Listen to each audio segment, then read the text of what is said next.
सर्वमंगलमांगल्ये शिवे सर्वार्थसाधिके शरण्ये त्र्यंबके गौरी नारायणी नमोस्तुते। ॐ सर्वमंगलमांगल्ये शिवे सर्वार्थसाधिके शरण्ये त्र्यंबके गौरी नारायणी नमोस्तुते। ॐ सर्वमंगलमांगल्ये शिवे सर्वार्थसाधिके शरण्ये त्र्यंबके गौरी नारायणी नमोस्तुते। स्थान अभी बता देता हूँ, दुर्गा कुंड। दुर्गा कुंड वहाँ माँ दुर्गा का बहुत बड़ा मंदिर है। सामने तालाब था, अब तो खैर सूख सा गया है, लेकिन वो राजा सुबाहु ने बनाया था। वो कथा भी आ रही है। तो राजा सुबाहु, राजा सुबाहु जो है, उनकी लड़की थी शशिकला, और वो बहुत ही माँ की भक्त थी। रात में सोई हुई थी, अचानक माँ ने उन्हें दर्शन दिया और कहने लगी कि तुम्हारे लिए मैंने पति का वर्ण पहले से ही कर रखा।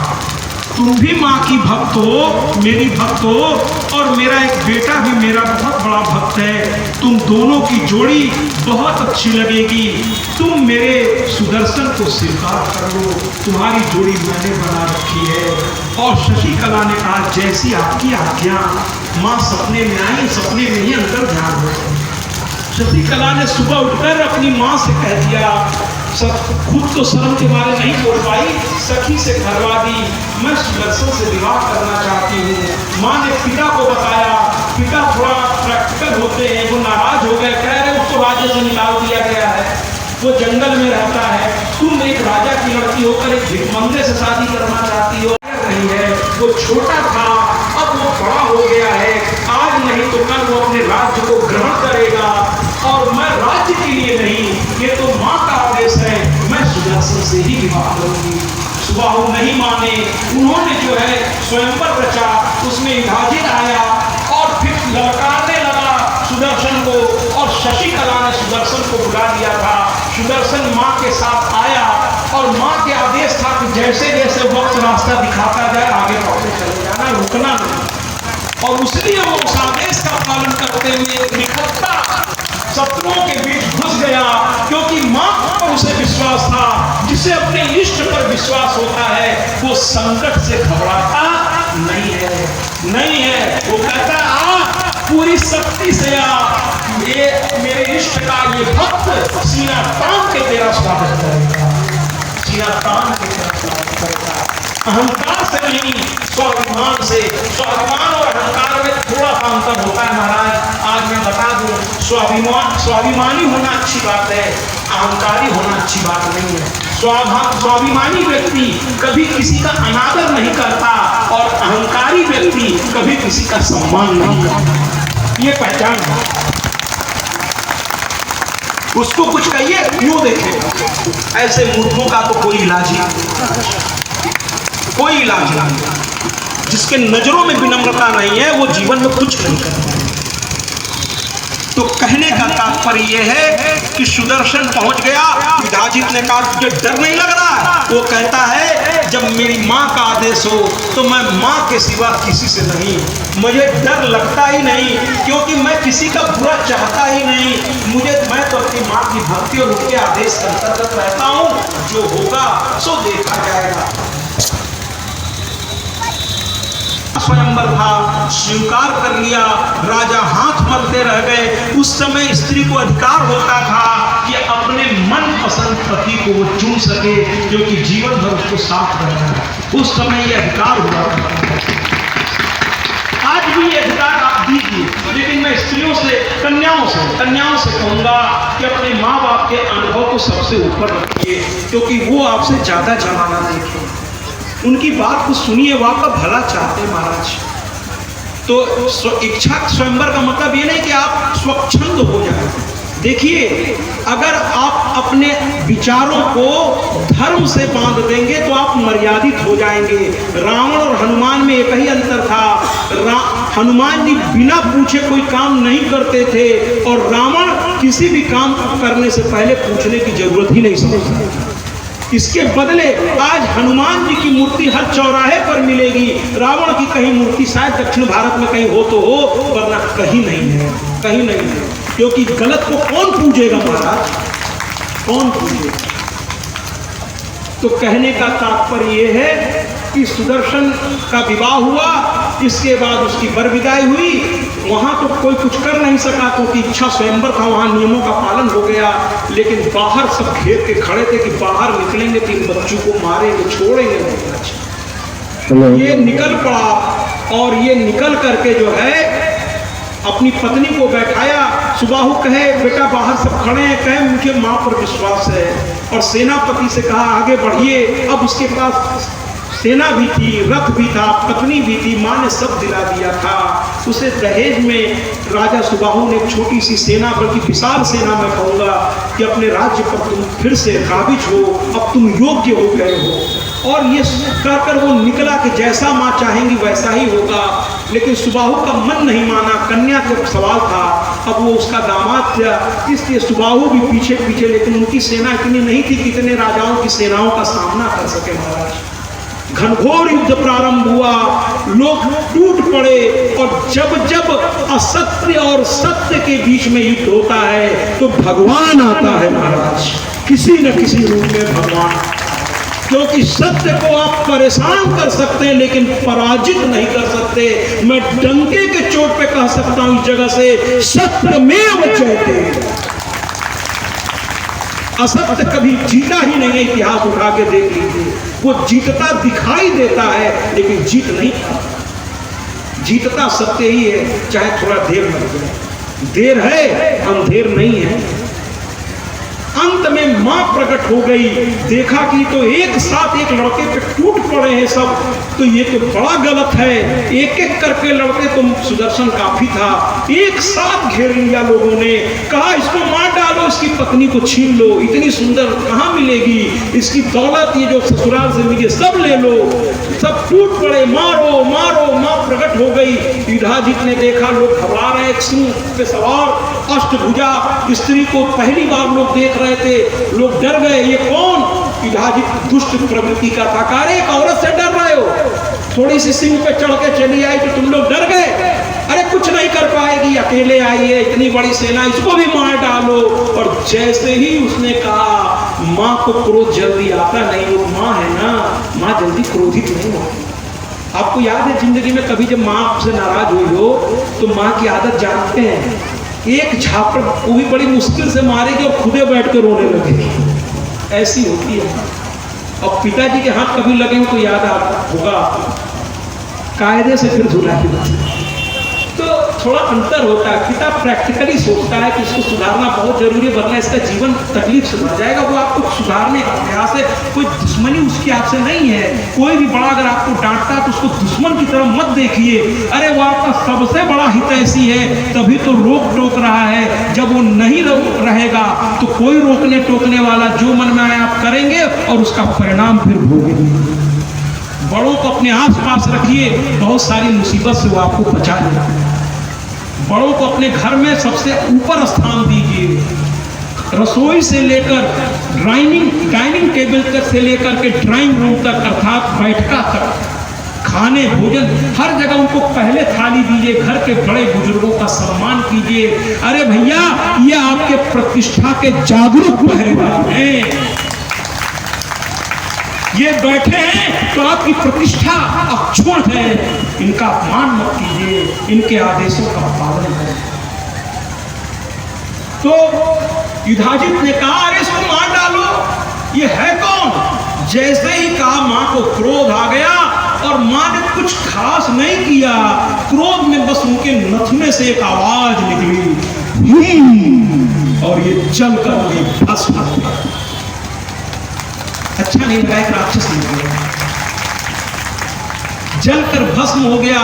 और फिर माँ ने एक बाण से शत्रुजित की ओर प्रहार किया। सारी सेना जो गलत दिशा में बढ़ रही थी वो सब सहम गए और शत्रुजित भी मारा गया। अब सुबाहु और ये दोनों बैठ करके प्रणाम करने लगे और प्रणाम में उन्होंने जो है बहुत सुंदर शब्दों का प्रयोग किया। मैया जी तेरे चरणों का जो गुलाम हो। बहुत सुंदर गीत से सुदर्शन ने माँ के बारे में लोगों को बताया। सब लोग माँ की स्तुति करते। मैया जी तेरे चरणों का जो गुलाम हो जाए, हर सुबह शाम हो जाए। मैया जी तेरे चरणों का जो गुलाम हो जाए, मैया जी तेरे चरणों का भगवान है जमाने में कोई उम्मीद है, मंदिर में हो इसके मंदिर में तुम्हारा काम हो जाए। मैया जी तेरे चरणों का जो गुलाम हो जाए, तेरे चरणों का जो गुलाम हो जाए। मैया जी तेरे चरणों का गुलाम हो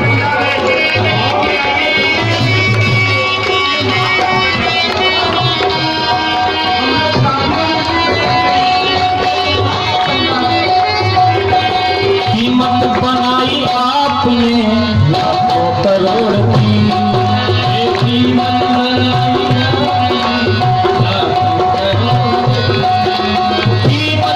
लाखों करोड़ की, किसने भी नाव तेरे सहारे पे छोड़। काम हो उसका हो नाम हो जाए, काम हो उसका हो नाम हो जाए।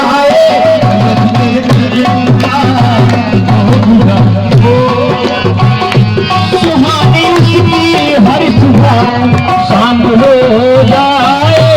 यदि तेरे चरणों का जो गुलाम हो जाए, यदि तेरे चरणों का हो जाए, यदि तेरे चरणों का जो गुलाम हो जाए, यदि तेरे चरणों का जो गुलाम हो जाए।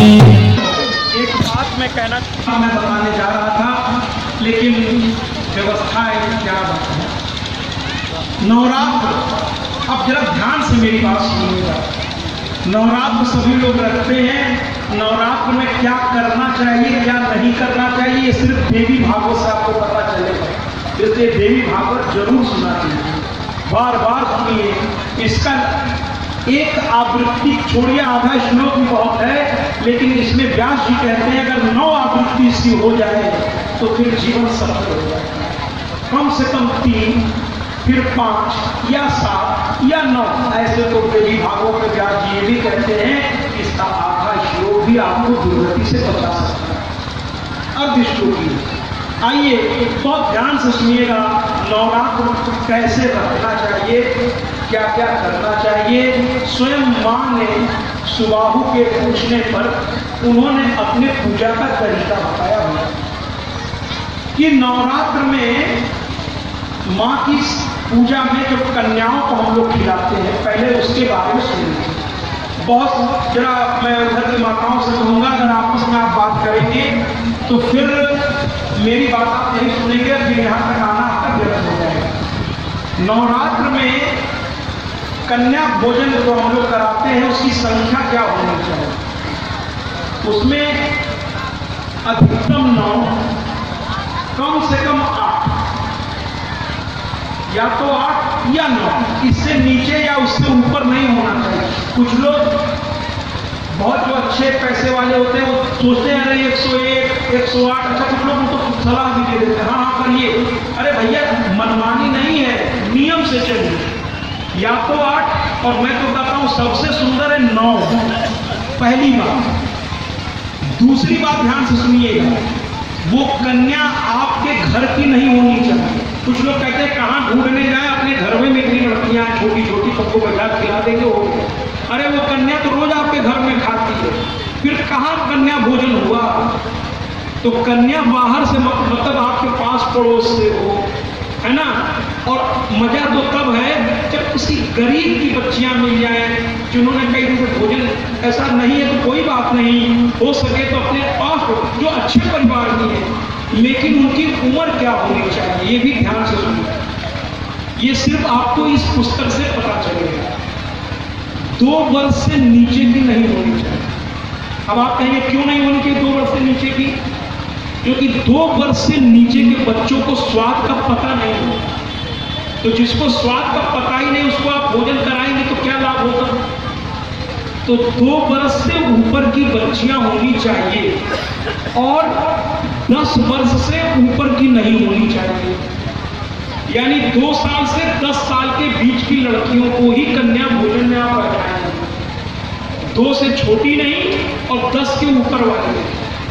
और हर कन्या को देवी भागवत में एक नाम दिया गया है महाराज। 2 वर्ष की कन्या को कुमारी कहते हैं, 3 वर्ष की कन्या को त्रिमूर्ति कहते हैं और 4 वर्ष की कन्या को कल्याणी कहते हैं। इसी तरह से 9 वर्ष की कन्या को दुर्गा कहते हैं। तो कहने का तात्पर्य है कि 2 साल से 10 साल की बच्ची हो, उसको वस्त्र अच्छा पहना करके, नहा धो के साफ सुथरे ढंग से उसको देवी स्वरूप में बना करके, तब उसके चरण धोइए बैठा करके और उसको देवी समझकर अक्षत लगाइए, चंदन लगाइए, रोरी लगाइए, उसको माला पहने, ठीक ऐसे जैसे देवी सामने बैठी, देवी स्वरूपा उसे बना दीजिए। और फिर उसकी आरती उतारिए, धूप दिखाइए, आरती उतारिए और उसके बाद उसे प्यार से कह कर उसे भोग लगवाइए। और भोजन के बाद उसे दक्षिणा जरूर दीजिए। बिना दक्षिणा के कोई भी कार्य आगे कथा में मैं बताऊंगा, और मैं औरों की तरह ऐसे नहीं बताऊंगा, वो कथा है। ब्रह्मा जी के पास लोग गए कि मैंने बड़े बड़े यज्ञ किए, बड़े बड़े अनुष्ठान किए, लेकिन उसका फल हमको नहीं मिला। तो उसके बाद क्या हुआ, वो कथा आने दीजिए, मैं बताऊंगा। बड़ी प्यारी कथा है, आपको बहुत कुछ सिखा के जाएगी। तो 2 वर्ष से छोटी और 10 वर्ष से बड़ी लड़की नहीं होनी चाहिए कन्या भोजन में। नवरात्र में बिस्तर पर शयन नहीं करिए, भूमि पर शयन करिए। ब्रह्मचर्य व्रत का पालन पति पत्नी दोनों करिए और सात्विक आहार फलाहार लीजिए और दिन भर व्रत रहिए। कुछ लोगों की आदत होती है व्रत अगर है तो दिन भर सबको बताते चलते, भैया आज हम व्रत हैं, भैया आज हम व्रत हैं, भैया आज हम व्रत हैं। और पता चला सुबह सुबह उन्होंने कम से कम आधा दर्जन केला, 6-7 क्या कहते हैं सेब और न जाने क्या क्या व्रत के नाम पे खाया और कह रहे हम व्रत हैं। फिर दोपहर में सिंगाड़े के आटे का बढ़िया पूड़ी बन गई, आलू कुमड़े की सब्जी बन गई, सीधा नमक डाल करके पता नहीं क्या क्या व्यंजन, वो कहते हैं भैया व्रत है। शाम को फिर पूड़ी बन गई सिंगाड़े के आटे का। मैं दिन भर कुछ व्रत के नाम पे खा रहे हैं और कहते हैं व्रत है। अरे भैया ऐसे व्रत को प्रणाम है। अरे व्रत का मतलब है कि अगर आप शक्ति रखते हो तो निराजल रहने का प्रयास कीजिए। शुरू में एकाएक मत करिए, धीरे धीरे जैसे तपस्या करने वाले धीरे धीरे चीजों को त्याग करते चले जाए। तो व्रत रखिए व्रत की तरह। और एक बात और कह दे भैया, उपवास का सही अर्थ क्या है? उपवास का सही अर्थ है, जो विद्वान बैठे हैं मैं उनको बताना चाहता हूं कि अगर उपवास का संधि विच्छेद कर दीजिए तो उपधनवास है। यानी पूरे 9 दिन जो सब ब्रह्मांड का सबसे ऊंचा स्थान है वहां पर बैठी उस देवी के पास निवास को उपवास कहते हैं। केवल व्रत रहने को उपवास नहीं कहते, केवल व्रत रहने को व्रत है और दिन भर दुनियादारी कर रहे हैं, दिन भर दुनियादारी कर रहे हैं, उसको व्रत नहीं कहते। मैं ये नहीं कहता अपना काम धाम छोड़ दीजिए, काम धाम करिए भैया, या तो आप बात कर। तो कहने का तात्पर्य ये है कि उपवास जो है सबसे ऊपर वाली, यानी उस ब्रह्मांड की नायिका के पास 9 दिन करिए तन से, मन से, धन से। पूजा पाठ वैसे करिए जैसे आप कन्या की शादी की तैयारी करें, पूरे उत्साह से करिए महाराज। उसमें कृपणता मत कीजिए, अरे जिसने इतना दिया है, जब उसके पूजा पाठ का समय। एक बार मैं विंध्याचल गया, एक बार क्या हर साल जाता हूँ, तो एक दुकानदार से मैंने कहा प्रसाद बांध दीजिए, तो वो एक नारियल उठा के ऐसे ही देने लगा। और मेरी आदत है प्रसाद में बहुत देख देख के एक एक सामान बहुत अच्छे से अच्छा खरीदने का प्रयास, क्योंकि मैं उसके लिए लेके जा रहा हूं जो ब्रह्मांड की मालिक है। अरे भैया, आप मंदिर में जाते हैं तो अक्सर लोग दान करने के लिए जाते हैं, दुकानदार को कहते हैं भैया दान करना है, तो जो सबसे सस्ता वाला कपड़ा होता है दुकानदार भी समझता है, तो उठा के पकड़ाता है और आप ले लेते हैं। हाँ ठीक है, ये कितने का है? कि महाराज 100 रुपये का है। वो वाला के 6 रुपये नहीं पैक कर दो, पंडित जी को दे रहा। अरे भैया, अगर इस सोच के आप मालिक हैं तो लगता है आपने नचिकेता की कहानी पढ़ी नहीं। नचिकेता के पिता भी यही गलती की, जो गाय दूध नहीं दे रही थी वही ब्राह्मणों को दान किए चले जा रहे थे। नचिकेता उनका पुत्र था, उसने समझ लिया कि पिता से ये गलती हो रही है और उसको उनको पाप मिलेगा। जैसे धर्म के स्थान पर पुण्य करने से अनंत गुना फल देता है, उसी तरह धर्म के स्थान पर पाप करने से अनंत गुना भोगना भी पड़ता है। चाहे वो पंडित जी की तरफ से गलती हो रही हो, चाहे जजमान की तरफ से गलती हो रही हो, दोनों को भोगना पड़ेगा जिसकी तरफ से गलती। जैसे ये कथा का आयोजन है, मैं पुनः कहता हूं कि मैं जानता हूं कि आप लोग व्यस्त हैं आयोजन इत्यादि, लेकिन हो सके तो एक दिन ही सही बारी बारी से अपने धर्म पत्नी के साथ बैठकर इस कथा को सुनिए, तभी इसका सही लाभ आप तक पहुंचेगा। आप इसकी व्यवस्था में व्यस्त, मैं मानता हूं कि अगर आप बैठ गए तो व्यवस्था कैसे चलेगी, लेकिन बारी बारी से एक दिन तो बैठ सकते हैं आप। अरे ये सौभाग्य मिला है आपको, बैठिए ना मंच पर एक मुख्य यजमान की भूमिका में और गांठ बांध के धर्म पत्नी के साथ इस सौभाग्य का आप लाभ क्यों नहीं उठा रहे हैं, ये तो आश्चर्य हो। मैं कई जगह कथा किया, वहां भी कमेटियां होती, लेकिन वो लोग यजमान बन के बारी बारी से बैठते, बाकी लोग व्यवस्था देखते रहते। अरे इतना सुंदर सौभाग्य मिला है, हवन के साथ साथ अगर आप कथा में भी बैठ गए महाराज, तो आपका कार्य पूरा हो गया। कार्य पूरा हो गया, केवल हवन कर देने से कार्य नहीं पूरा होगा। अगर आपने कथा भी रखवाई है तो ये बहुत अच्छी बात है। हवन उनका आवाहन है और कथा उनका श्रवण है। जब तक आवाहन के साथ श्रवण ना हो, कीर्तन ना हो, नाम की माला ना जपी जाए, पूजा पूरी हो गई क्या? नहीं हुई महाराज, नहीं हुई। इसलिए मेरा निवेदन है, कथा भी सुनिए। इतना खर्च करके, इतनी व्यवस्था करके आपने किया है, आप साधुवाद के पात्र हैं, लेकिन इस कथा को सुनने पंडाल में भी रहा कीजिए। जितना जरूरी हवन में रहना है उस समय आप सब कुछ छोड़ के कर रहे हैं ना, उसी तरह पंडाल में भी बैठिए। ये माँ की कथा है, ये मेरी कथा है, किसी व्यक्ति की कथा नहीं है महाराज। कोशिश कीजिएगा बाकी के जो 3-4 दिन बचे हैं, बारी बारी से ही सही इस सुखानुभव को अनुभव कीजिए। स्वर्ग में भी कथा उपलब्ध नहीं है। हम कितने सौभाग्यशाली हैं पृथ्वी पर कि देवता इस कथा को सुनने स्वर्ग से आते हैं और हम यहाँ रहकर उस कथा को नहीं सुन रहे हैं। ये तो वही बात है, गंगा जी के पास जाकर डुबकी लगाने से चूक गए। आप बताइए, ये आपका पुण्य है या पाप? अगर मेरी बात समझ गए हो तो तालियों से समझिए कि कौन सी ऐसी चीजें जो आपको ये करने से रोक रही है। बगल में गंगा बह रही है कथा की और आप बैठ नहीं पा रहे। मैं मानता हूं आप सभी व्यस्त हैं, आप सभी आदरणीय हैं, लेकिन बारी बारी से हवन में आप सब बैठ रहे हैं, यहां भी बैठना चाहिए। और अगर आप नहीं बैठते, मेरा कर्तव्य है इस व्यासपीठ से सावधान करना। मानना नहीं मानना आपकी इच्छा पर है। मैं तो जिस दिन मेरा यहाँ कथा पूरी होगी उसके ठीक 2 दिन बाद मेरे एक स्टाफ के उसके बच्चे का बहुत बड़ा कार्यक्रम है।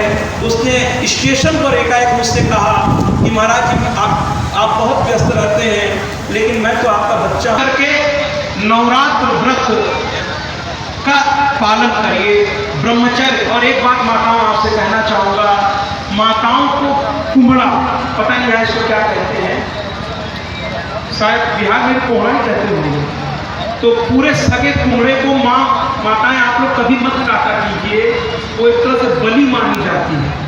इसलिए किसी पुरुष से कह दीजिए पहला काट वो काट दे, फिर आप लोग काट के छीलिए, उसकी सब्जी बनाइए। तो कुछ नियमावली होती है। तो नवरात्र व्रत के बाद आइए अब माँ के प्राकट उत्सव की ओर चले। आइए देखते हैं कुछ लोग तपस्या कर रहे हैं, कुछ लोग तपस्या कर रहे हैं। ये धनु के पुत्र हैं रंभ और करम्भ, धनु के पुत्र हैं रंभ और करम्भ, दोनों राक्षस हैं। लेकिन आज ब्रह्मा जी के शरण में राक्षसों ने भी कुछ पाने के लिए पहले तपस्या की है। हमको उनसे एक अच्छी चीज तो सीखनी चाहिए कि चाहे वो रावण हो, चाहे कोई राक्षस को देखिए, पहले उसने देवता को प्रसन्न किया है, उनसे वरदान लिया है, और वरदान लेने के बाद चूंकि राक्षसी वृत्ति थी, उस वरदान का उसने दुरुपयोग करना शुरू कर दिया और वो राक्षस कहलाया और अंत में मारा गया। और भक्त वरदान का सदुपयोग करता है। तो कुल मिलाकर के कहने का तात्पर्य ये है महाराज कि रंभ और करम्भ, रंभ जो था वो बट वृक्ष के नीचे पंचाग्नि तापता हुआ वो क्या कहते हैं अपना काम कर रहा है, यानी तपस्या कर रहा है। और करम्भ जो है तमसा नदी में गले के पास तक डूब करके जाप कर रहा था। ओम ब्रह्मदेवाय नमः, ओम ब्रह्मदेवाय नमः, ओम ब्रह्मदेवाय नमः, ऐसे जाप कर रहा था, जाप कर रहा था। इंद्र घबरा गए तपस्या में, सोचे कि ये राक्षसी वृत्ति के लोग हैं, अगर इनकी तपस्या सफल होगी तो वरदान। देखिए भगवान भी भक्त के भाव के आगे वो भी चले जाते हैं। तो इंद्र ने कहा अगर तपस्या करेंगे तो भगवान को आना पड़ेगा और वरदान भी देना पड़ेगा, वरदान भी देना पड़ेगा। तो इंद्र ने क्या किया, ग्राह्य का वेश धारण किया, यानी मगरमच्छ का रूप पकड़ के नदी के अंदर अंदर गए और करम्भ का पैर पकड़ के नदी में खींच लिया और करम्भ मारा गया, क्योंकि उसका उद्देश्य गलत था। वो तपस्या कर रहा था देवताओं को सताने के लिए, और जब पूजा पाठ का उद्देश्य गलत हो तो परिणाम अच्छे नहीं होंगे, परिणाम अच्छे नहीं होंगे भैया। अगर आपका उद्देश्य ही गलत है, अगर आप पड़ोसी को परेशान करने के लिए या किसी को सताने के लिए कोई आप अनुष्ठान कर रहे हैं, वो उल्टा आप पे आएगा। तो ऐसे अनुष्ठान कभी मत करिए, ऐसे तंत्र मंत्र और ऐसे ढोंगियों से बचिए जो कहते हैं कि मैं वशीकरण मंत्र आपको दे दूंगा। और कुछ लोग तो भैया हद कर देते हैं, कहते हैं हमारे ऊपर देवी आती है। अरे भैया मैं हाथ जोड़ के कहता हूं ऐसे चीजों को बढ़ावा मत दीजिए, ये कोई देवी उवी नहीं आती। अब आप कहेंगे महाराज आती है, मैं तो फलाने को देखा हूँ, ढेकाने को देखा हूँ। मैं कहता हूँ कि जब कृष्ण अर्जुन के सामने आए तो अर्जुन को पहले दिव्य दृष्टि दी, क्योंकि भगवान की रोशनी इतनी ज्यादा है, उनकी शक्ति इतनी प्रचंड है महाराज कि उनके अंश के अंश के अंश के अंश का एक अंशांश भी अगर आपके शरीर में घुस गया ना तो आपके पोर पोर फट जाएंगे, आप संभाल नहीं पाएंगे। इसलिए ऐसे लोगों से बचिए जो कहते हैं देवी, अरे देवी होगी नहीं, उनका इलाज कराइए, इलाज कराइए, साइकोलॉजिकल किसी डॉक्टर को दिखा दीजिए। कोई देवी होगी नहीं किसी के यहाँ की है, ऐसे चीजों को बढ़ावा मत दीजिए, है ना। पूजा भक्ति कीजिए लेकिन ढकोसलों में मत पड़िए। बहुत से लोग बता देते हैं सड़क पे जाकर ऐसे सिंदूर चढ़ा दो, ऐसे कर दो, अरे ये सब मत करिए। सड़क पूजा करने का स्थान है क्या? पूजा होती है मंदिरों में, साफ जगह पर, स्वच्छता में भगवान है भैया। तो ये सब ढोंग से बचिए, शास्त्रों का अध्ययन कीजिए, बुद्धिमान के साथ विद्यावान बनिए। केवल विद्वान बनने से काम नहीं चलेगा, विद्यावान बनिए, इसका अंतर मैंने पहले दिन बताया। तो कुल मिलाकर करम्भ मारा गया। रंभ को बड़ा गुस्सा आ गया कि हम लोग तपस्या कर रहे हैं और देखो हमारे भाई को इंद्र ने मार डाला। रंभ ने अपना सर का बाल पकड़ा और पकड़ करके एक हाथ से खड्ग उठाया और उसने उठाकर अपने ही सर को काटने के लिए चला। अग्निदेव प्रकट हो गए क्योंकि इसकी तपस्या लगभग पूर्ण होने वाली। अरे कहे अरे क्या कर रहे हो? तो कहने लगा देखिए हम लोग तपस्या कर रहे थे, मेरे भाई को इंद्र ने मार डाला, अब मैं भी जी के क्या करूंगा? तो कहे अरे मूर्ख, मरने से कोई समस्या का हल होता है? आत्महत्या से बड़ा कोई पाप नहीं है। अरे आपको जन्म लेने का अधिकार है क्या? नहीं है ना।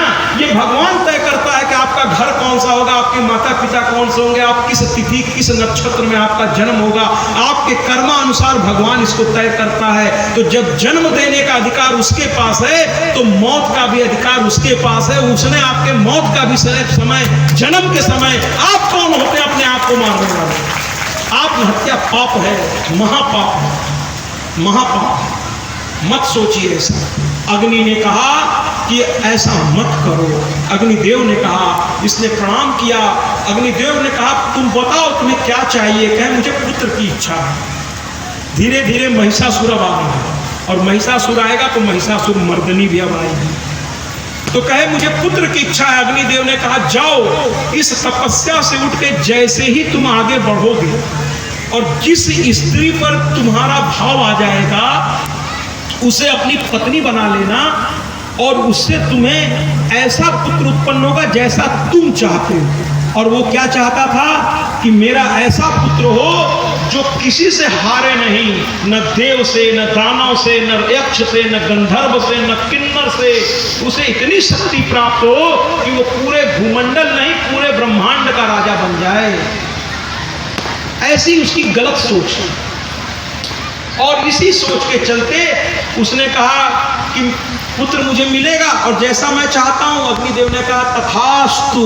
वो जानते थे ये राक्षसी सोच वाला व्यक्ति है, ये सही सोचेगा नहीं और अंत में खुद ही विनाश को प्राप्त। गलत दिशा आपको विनाश की ओर ले जाती है भैया, याद रखिए। आज नहीं तो कल सिवाय विनाश के कुछ मिलने वाला है नहीं गलत दिशा में, समझे आप। इसीलिए मैं कहता हूं ढोंगियों से बचिए। हमेशा बात करिए तो किसी विद्वान से करिए, क्या करना है क्या नहीं करना है। ढकोसलों से बचिए। वेशभूषा से कोई व्यक्ति सन्यासी नहीं होता। रावण भी यही वेशभूषा बनाकर गया था और सीता ने विश्वास किया था। बदले में क्या मिला था? आप बोलिए ना, बदले में क्या मिला था? बोलिए, धोखा। बोलिए ना, क्या मिला था? धोखा। इसलिए केवल वेशभूषा में मत जाइए। जो कर्म से सन्यासी हो उसे सन्यासी का स्थान दीजिए, उसके चरण पखारिए और जब चरण उसके पखारेंगे तो निसंदेह आपको ज्ञान की अनुभूति वो देते जाए। उसे आपसे कुछ चाहिए नहीं होगा, वो सन्यासी होगा। अर्थात आपने दिया तो ठीक, नहीं दिया तो ठीक। तो कहने का तात्पर्य ये है कि एक बात यहाँ पर और स्पष्ट कर दूं कि आप इसका मतलब ये मत समझिए जो मठों में जो संत बैठते हैं, हर संत, देखिए कुछ संत हैं अब हेलो एक ऐसा सूचना कि रंभ और करम्भ, रंभ और करम्भ में करम्भ मारा गया और रंभ जो है क्या कहते हैं अपना, जब अग्निदेव ने आशीर्वाद दिया तो वो चलता, अब चलता जा रहा है। अग्निदेव ने कहा था, ध्यान से सुनिएगा, कि जिस स्त्री पर तुम्हारा भाव आएगा उसी से तुम्हें वो पुत्र मिलेगा। और राक्षसी सोच का व्यक्ति अच्छी सोच कभी सोच ही नहीं सकता। तो वो क्या हुआ कि चलते चलते बीच में एक महिषी दिख गई। महिषी माने भैंस की स्त्रीलिंग, अब उसको क्या आप लोग यहाँ सरल भाषा में कहते मुझे नहीं मालूम। तो महिषी यानी भैंस का मादा स्वरूप। और ये राक्षसी सोच का व्यक्ति हमेशा गलत ही सोचेगा। एक इंसान होकर एक जानवर पर उसको भाव आ गया और अग्निदेव ने तो कहा ही था सावधान रहना, जिस पे भाव आएगा उसी से पुत्र होगा। अब महिषी पे भाव आ गया और ये महिषी को अपने घर ले आया। देखिए मूर्खता इसकी, महिषी को घर लाया, उसको पत्नी बना ली। महिषी जानवर थी बेचारी, वो भी इसके बंधन में आ गई और उससे इसको पुत्र गर्भाधान हो गया, उसको गर्भ ठहरा। अब एक महिषी इसके पुत्र को जन्म देने वाली थी। एक दिन एक भैंसे ने उसको देख लिया और वो उसको दौड़ा पड़ा। अब महिषी भागी जा रही है और भैंसा पीछे पीछे। अब वो दौड़ती जा रही है अपने को बचाने के लिए और उसी समय रंभ को देखा नहीं गया। रंभ तलवार लेके दौड़ा लेकिन भैंसा तो मतवाला हो रहा था। उसने सिंह से इतनी जोर से रंभ के सीने में मारा कि रंभ वहीं गिर के मर गया। गलत सोच का कभी अच्छा परिणाम हो ही नहीं सकता। रंग वहीं मर गया। अब महिषी भागती जा रही है, यक्ष गंधर्व किन्नर वहां पर कुछ लोग खड़े थे। उन्होंने देखा एक गर्भवती, चाहे वो जानवर ही क्यों ना हो, लेकिन एक गर्भवती को कोई परेशान करे ऐसा देखा नहीं गया। उन्होंने खड्ग उठाया और उस भैंसे को मार डाला। महिषी बच गई, चिता सजाई। लोगों ने पूछा उससे क्या हुआ। उस जमाने में जानवर की भाषा भी लोग समझ जाते थे। उसने सारी बात बताई। रंभ को खोजकर चिता सजाकर उसका अंतिम संस्कार ठीक से किया गया। महाराज, रंभ चिता जलने लगी, अचानक उस चिता को फाड़कर 2 लोग प्रकट हुए। महाराज, ताली मत बजाइएगा क्योंकि राक्षस आ रहा है। एक उसमें से पैदा हुआ महिषासुर, महिषासुर पैदा हुआ, और दूसरा उसमें से पैदा हुआ रक्त बीज, रक्त बीज। और रक्त बीज कौन था? यही रंभ था, जो पिता बन के था लेकिन मारा गया।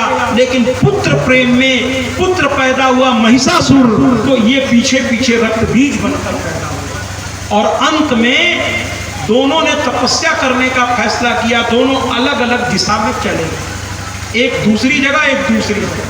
रक्त बीज को यहीं पर अभी छोड़ते, इनको तपस्या करने देते, क्योंकि ये शुंभ निशुंभ के समय में फिर इनका बात होगी।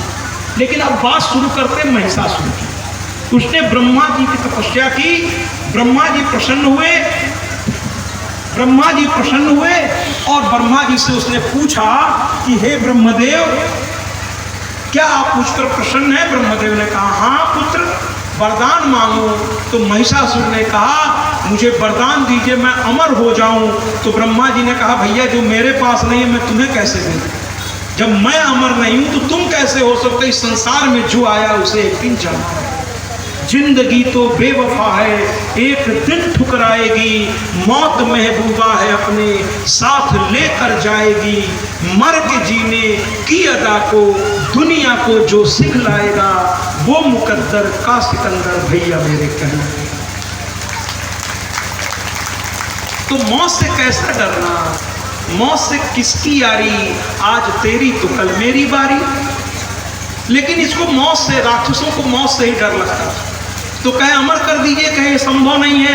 तो कहे फिर, तब उसने बुद्धि लगाई और कहा कि तब ऐसा है, मुझे वरदान दीजिए कि चाहे यक्ष हो, गंधर्व हो, किन्नर हो, नाग हो, असुर हो, पशु हो, कोई भी हो, मानव हो, लेकिन किसी भी पुल्लिंग से यानी पुरुष से मेरी मृत्यु न हो।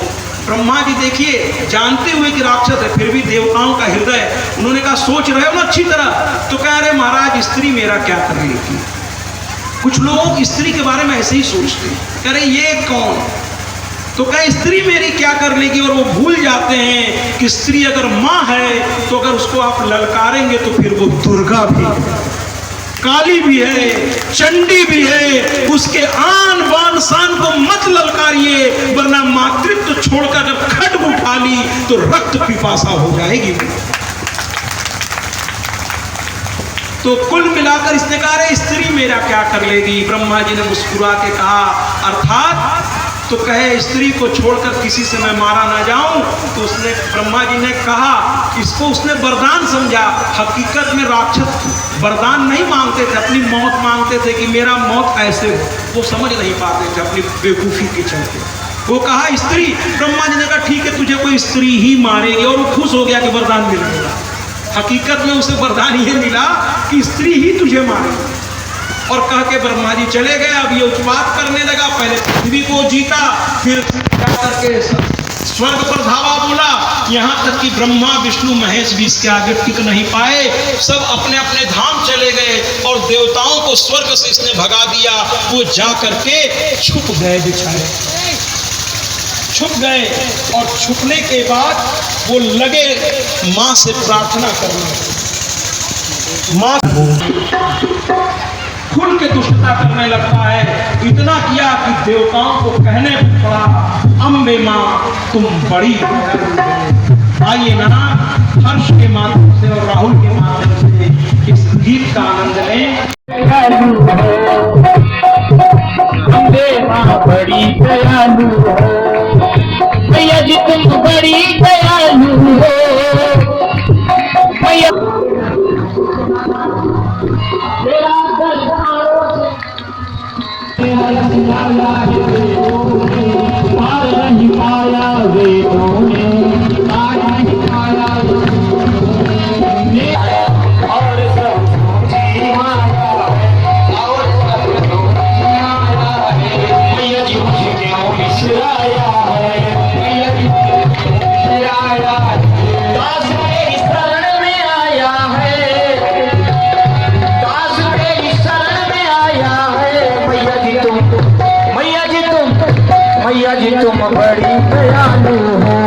जी तुम बड़ी दयालु हो।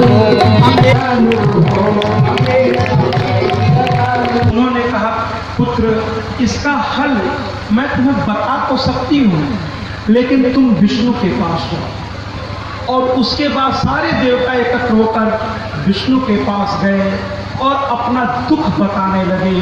महिषासुर मर्दिनी उसको दुख बताने लगे। अब जरा सावधान हो जाइए, मेरी माँ अब आपके रूप भी और देवताओं का निराकार रूप शायद आप न देख पाए, लेकिन मेरी मैया का निराकार रूप भी है। अब आप कहेंगे क्या है? साकार तो मूर्ति के रूप में, तस्वीर के रूप में हम देखते हैं, निराकार क्या है? तो देवी का अर्थ अगर आप समझ लें तो आपको समझ में आ जाएगा। देवी जो है दिव्य धातु से बना है, और दिव्य का मतलब होता है प्रकाश, प्रकाश। और आज प्रकाश रूप में मां उत्पन्न हो रही है। उत्पन्न बल्कि शब्द नहीं कहूंगा, उनका प्राकट्य होने जा रहा है। पहले उनका कोई आकार नहीं था, एक प्रकाश के रूप में। और जितने भी मंदिर में जो दिए जलते हैं, आज से जान लीजिए ये दिए की जो ज्योति है ये मेरे मां का निराकार रूप है। इसी ज्योति में मां निवास कर रही है। इसलिए जिस घर में अखंड ज्योति जलाई जाती है मां के सामने, या सुबह शाम ज्योति जलाई जाती है, वहां मां का निवास होता है भैया। आज से अपने अपने घरों में ज्योति जलाइए मां के तस्वीर के सामने। मां के तस्वीर को साफ सुथरा करिए, उसका पूजा, उसकी आराधना, उनका आवाहन विधिवत किसी विद्वान से पूछ करके तरीके से करिए। फिर देखिए ना समस्याओं का समाधान कैसे नहीं होगा। तो विष्णु के पास सारे देवता गए और वहां दुख अपना सुनाने लगे। विष्णु भगवान सोचने लगे। विष्णु ने कहा किया क्या जाए, इसका वध स्त्री से हो सकता है। अब स्त्री कौन? और ऐसा भी विष्णु ने कहा ही था, सावधान हो जाइए अब मां आ रही है। ऐसा विष्णु भगवान अभी कह ही रहे थे, कौन स्त्री इस महिषासुर का वध करेगी, कौन? तब तक ब्रह्मा के मुख से एक तेज लाल रंग की रोशनी निकल करके गड़गड़ाती हुई आकाश में प्रकट हो गई। इतना दिव्य प्रकाश, इतना दिव्य प्रकाश कि देवताओं की आंखें भी उसके आगे टिक नहीं रही थी। लाल रंग का प्रकाश। तब तक देखते ही देखते शिव के शरीर से श्वेत रंग का प्रकाश, कर्पूर गौरम करुणावतारम संसार सारम भुजगेंद्रहारम, इसके चांदी के रंग का प्रकाश निकलकर उस प्रकाश में मिलकर और असह्य तेज फैलने लगा। करोड़ों सूर्य का प्रकाश भी कम पड़ने लगा। तब तक शिव के रोम से भी प्रकाश निकला, और ये शिव का श्वेत वर्ण था। तब तक भगवान विष्णु के रोम से, यथार्थ ब्रह्मा के मुख से, विष्णु के शरीर से और शिव के रोम से एक प्रकाश निकला, और तीनों प्रकाश ऊपर जाकर के आपस में मिल गए और इतना प्रचंड प्रकाश। तब तक इंद्र, यम, कुबेर, अग्नि, वरुण समस्त देवताओं के शरीर से प्रकाश निकल निकल के उस प्रकाश में विलीन होने लगा। प्रकाश एक आकार लेने लगा। जयकारा लगाइए, मेरी मैया प्रकट हो गई अष्टभुजा रूप में, चतुर्भुजा रूप में, सहस्त्र भुजा रूप में। जयकारा शेरा वालिदा, बोल साचे दरबार की जय। आइए ना, मां प्रकट हो गई। मां प्रकट हो गई, पहले ज्योति रूप में, फिर एक आकार ले लिया मां ने। आइए पहले उसका स्तोत्र डिस्टेंस सॉन्ग से, महिषासुर मर्दनी स्तोत्र से मां की स्तुति।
Krishna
सर्वमङ्गलमाङ्गल्ये शिवे सर्वार्थसाधिके